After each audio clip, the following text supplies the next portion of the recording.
What's up, fellow basement dwellers? It's Caveman, only with another action-packed episode in my underground saga. So in my last video, I spoke briefly about the new goals that I have for the rest of 2018. So in the next 6 months, my main focus is to get prepared for the Chambers of Xeric. And there's a lot to do between now and then. The primary focus is 93 Slayer, and along the way, I'm going to aim to pick up as many best-in-slot items as I can, like the Whip and the Trident. But the real reason for 93 Slayer is because the only way I can get a crossbow string to make a rune crossbow from scratch underground is to get one from Smoke Devils. So expect copious amounts of Slayer gains in my videos for the next few months. On top of the Slayer grind, I need to smash out things like 70 agility, 84 crafting for amethyst bolts and a berserker necklace and regen bracelet, 60 rune crafting at ZMI if and when I get a primordial crystal from Cerberus, 70 construction for a gilded altar so I can train prayer more effectively for if and when I get the dexterous and arcane prayer scrolls, and at least 72 herb lore to make range potions to take into raids. I also plan on sprinkling in some Skatizo and Dagannoth King's action along the way, as well as attempt to grind for the coveted Dragon Warhammer from Lizardmen Shamans west of Shazian. So in short, there is a lot that I need to do to prepare myself for the Chambers of Xeric. And so this is basically the beginning of a very long chapter that is my endgame content. Ideally, I will obtain all 15 uniques from the Chambers of Xeric over time. That's going to take me many, many months, probably several hundred, if not 1,000 hours. After that, I plan on completing Priest in Peril, which is the one and only other quest I ever plan to do on my account. That way, I can attempt Barrows, as well as Raids 2. And yes, Raids 2 is underground, confirmed by ModRiot on Twitter. So this is the beginning of the end game for Caveman only. We're here. We've done the entry-level bossing. We've already got stats that are well on their way to 99. And this is the beginning of the end. So strap in, take your patience pills, because it's going to be a long ride, boys. Here we go. Okay, so today is July the 5th, 2018, and today is a pretty controversial day for Caveman only, and I will tell you why. So in today's game update, Jagex has made some pretty big, drastic changes to the way that Dragonfire protection works as an integrity measure to try and counteract dragon bots. That change makes it so that the anti-dragon shield, as well as all of the other shields and anti-fire potions and all of the variants, are locked behind starting the Dragon Slayer quest as an attempt to curb these bots and slow them down to, keep them from botting, green dragons in the wilderness, blue dragons in Taverley, etc. The obvious downside for me is that, I can't do Dragon Slayer because it requires at least 32 quest points to start that quest. And now I only have 20 quest points. I haven't done a quest in over a year, since the very outset of my account, and I'm not interested in doing any more questing, to be quite frank with you. Aside from Priest in Peril in the future, the end of 2019, in order to have access to Theater of Blood after I'm done with Chambers of Xeric. So, unfortunately, that's too much questing for me, and I'm not interested in doing it. So, if we take a look here as I try and drink my my anti-fire potion, that's the message I now get. You must have started the Dragon Slayer quest to drink this potion. If you saw the last video and the one before that, you'll know that I have been able to go to Brutal Black Dragons in the past in order to, get the Dragon Medhelm and the Black Dragon Hide body, which I have in my possession now. I'm no longer able to do Brutal Black Dragons because it's just not feasible. Without any anti-fire protection at all, it would take several prayer potions and a full inventory of like brews, basically, in order to get like 1 or 2 kills. Not worth it. That also puts King Black Dragon off the table for the future, because again, without anti-fire protection, it's just not going to be feasible. However, the upside is that now I'm no longer able to be assigned any dragon tasks, period. I confirmed this with Mod Ash on Twitter, and he gave me a very speedy response, as is tradition, and said that if you do not have the ability to drink the potions or have access to the shields, then you cannot be assigned dragon tasks, period. Which means I no longer have to spend points skipping bronze dragons at Vanica or the iron or steel dragons at Neve. So it's a very sharp double-edged sword for my account, but it's something that is definitely worth noting going forward in the future, and it's definitely going to change my Slayer meta quite a bit. Not having to skip those tasks. On the other hand, not being able to grind Brutal Black Dragons for the overall loot, plus the dragon legs, and no more KBD for the dragon pickaxe in the future. That is what I like to see, man. 25 noted Snapegrass. I love this place, dude. I don't have a whole lot of other like juicy drops in the inventory right now, but I've only been here about an hour, and I just got my first Snapegrass drop. So, you know, if I'm averaging 10 Snapegrass an hour, Cave Bob is one happy caveman. But I'm staying here for a little while. I have 0 prayer potions in the bank, and so just for future content, and plus I'm kind of just taking a break from Slayer right now because I don't like to slay a whole lot off stream. So I'm off stream right now, just camping, water fiends, chilling out, watching some streams, and a 25 noted Snapegrass drop, always a good sight. Exciting times are upon us. It's been a while, and by a while I mean like maybe a week since my last XP lamp or book. Probably only like 4 or 5 days to be honest with you, but it's always a great day when we get a construction level. 3, 2, 1. There it is, 22 construction. I can now make some stuff that I'll probably never build in my house, to be honest with you. But the cool thing is, that means they're only 5 big levels away from 27 construction, which is the level I need to build that oak staircase in the house to lead downstairs to the entire rest of my POH, and then we can actually train properly. So 1 to 27 construction is going to take me, you know, 9 months, and then 27 to about 60 construction is going to take me a matter of minutes. So I'm looking forward to that day. All right, I think this is going to wrap up this trip here for Water Fiends. I've got a full inventory, and I've got some sharks here. I had to drop a few things that I had to just sort of, you know, prioritize certain things over others so I could extend the trip a little bit longer. But let's take a price check of all of the juicy lootations from this trip. So there we go, 550k bank value going to be added here. A lot of good stuff here. A lot of myth arrows, a lot of noted raw food, which is going to be great, particularly the lobsters, because I can use those now. And also, of course, you can't forget the Snapegrass. It's only 3,300 GP worth of value, but this is invaluable to me. Seriously, it's like, that is so many prayer potions. So I'm extremely excited. Water Fiends, like some of the best content I've ever unlocked for this account. And yeah, looking forward to many more of these trips here in the future. So I don't know if this has ever happened before, but first kill of the task, I get a 1 in 512, the Mystic Top. Not a huge deal because I have, you know, like 5 or 6 of them in the bank, but I guess I'll take it? Question mark? I don't know. This isn't that big of a deal, but with my kill count, and oh wait, my Slayer gem is over here. Hold on, I'm gonna pick this up and I'm gonna leave that on the floor because I want to see. Hold on, now we got to pick it up because now I'm nervous. But that's the placeholder leaf bladed battle axe.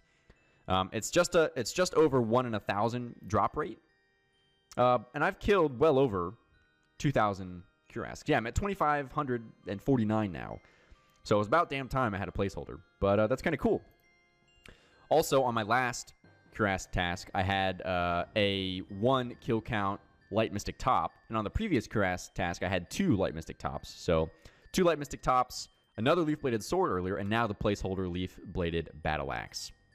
The first time ever in my account's history, I have achieved a 100 million gold pieces value bank. I don't even know where that value is coming from, to be honest. I mean, you know, 17% of it is cash, of course. But, you know, my gear tab is not even that expensive. It's only 10 mil. With runes, I've got about that much. My potion tab is quite a bit. But this is where the bulk of it is, surprisingly. Maybe it's all the amethyst and rune I have in here, but this is over 1/3 of my bank value, this tab right here, which is pretty crazy to think about. And then all this other stuff is kind of, you know, not that great. But 100 million bank value has been achieved. That's pretty neat. All right, there we go, 57 fishing. Completely random level, I know, I am aware. But this is just something that I do maybe once a month or every other month when I'm needing something extremely AFK to do. Anyway, this is one of the only immovable fishing spots in the entire game. I learned that at Dorgish Khan State University, where I got my doctorate in memology and underground RuneScape facts. So anyway, this is just something I do once in a while in order to still be making gains while also, you know, editing videos and stuff, which is what I'm doing right now. There we have it. 60 fishing is done. I don't even know what that is. I guess that's a type of fish that I can catch in Chambers of Zarek, which is kind of cool. But this is going to be the last fishing level that I get for probably a really long time. This is just something I do when I'm incredibly bored and I'm video editing. And I figured I was close enough that I might as well smash out the level and get another base 60 stat. So I guess the next one I'm going to work on in terms of that sort of arbitrary side goal will be agility, because agility has a lot more utility than fishing does for my account. And then, of course, woodcutting and firemaking will come with time, but those are probably the slowest skills that I have to train on the account. So anyway, yeah, 60 fishing is done, and I probably won't get another fishing level for like 6 months. Cool. There we go. It's been a long time coming. 83 Slayer. Now it is time to grind for the Draconical Shoes. And there we go. 1 kill, and I've already got a Zamorak Monk Bottom, which is perfect, because that's my Zami item to get to God Wars Dungeon. So that wasn't much of a grind at all, but I'm going to stay here and get a few more Zamorak pieces for when I inevitably die to a PKer or to just pure idiocy in the Wilderness God Wars Dungeon. I'm going to get a few more pieces. That way I have them for my God items in the future. Boom. Perfect. 83 attack. Goes quite nicely with the 83 Slayer that I just achieved a few minutes ago. And I'm still here trying to collect some more Zamorak items before I go hunt the Draconical Shoes. There we go. That only took a few minutes, but just like that, I've got the very spooky Zamorak monk robe top and bottom. Looks pretty plain and old school to me. So now, next stop, the very spooky Wilderness God Wars Dungeon.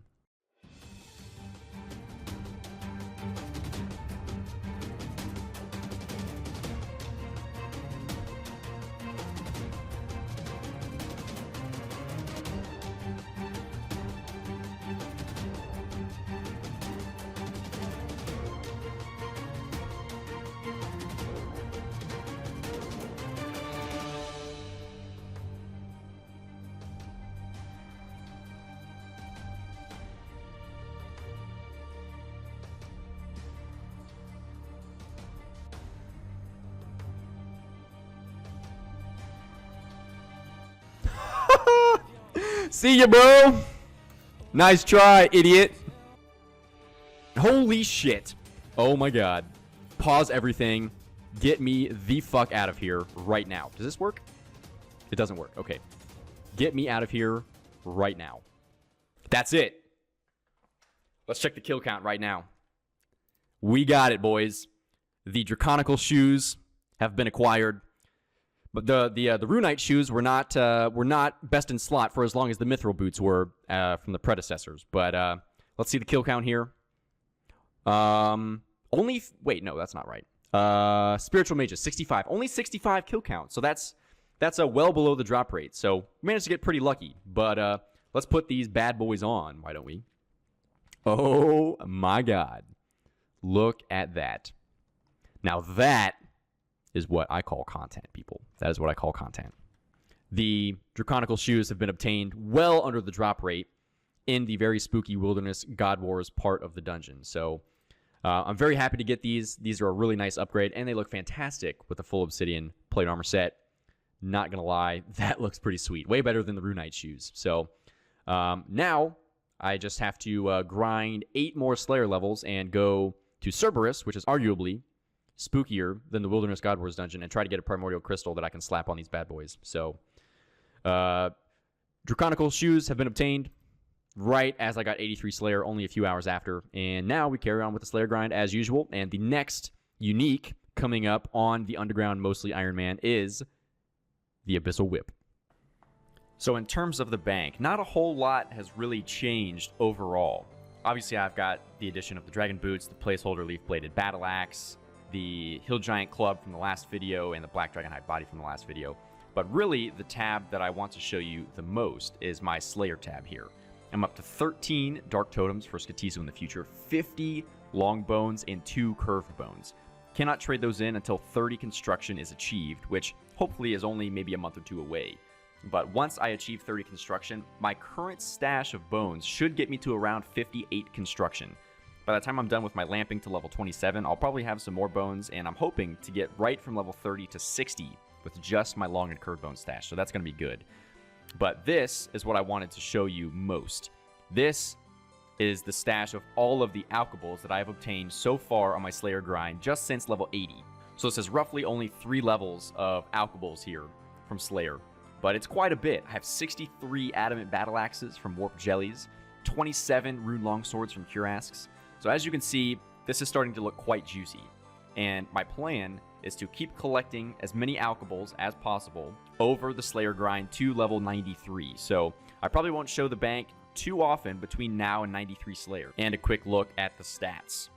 Since the last time I showed you my stats, I'm up 45 levels, which is a pretty big deal for an Underground Ironman, by the way. A lot of combat levels have been had, 3 entire Slayer levels, a few fishing levels, and a few other miscellaneous skilling levels, but I definitely believe that 1500 total level is within the scope of possibility before the end of this year. As I said, construction is going to have many easy free levels once I'm done lamping to level 27. And also, if I manage to obtain a primordial crystal from Cerberus, I will be training runecrafting 1 to 60 at ZMI as a one-off trip. So a lot of free runecrafting levels awaiting me as well. So there's a lot more to be done before I get to the Chambers of Xeric. As I said, basically I'd like to have maxed combat stats if possible. I don't know how feasible that will be, but I'm going to do my best. We've still got 10 long, arduous Slayer levels to go, and in the next video in a couple weeks, I plan on working on the grind for the Abyssal Whip. So thank you for tuning into this episode. Leave a like for that failed PKer in the Wilderness God Wars dungeon, and I will see you in the next one.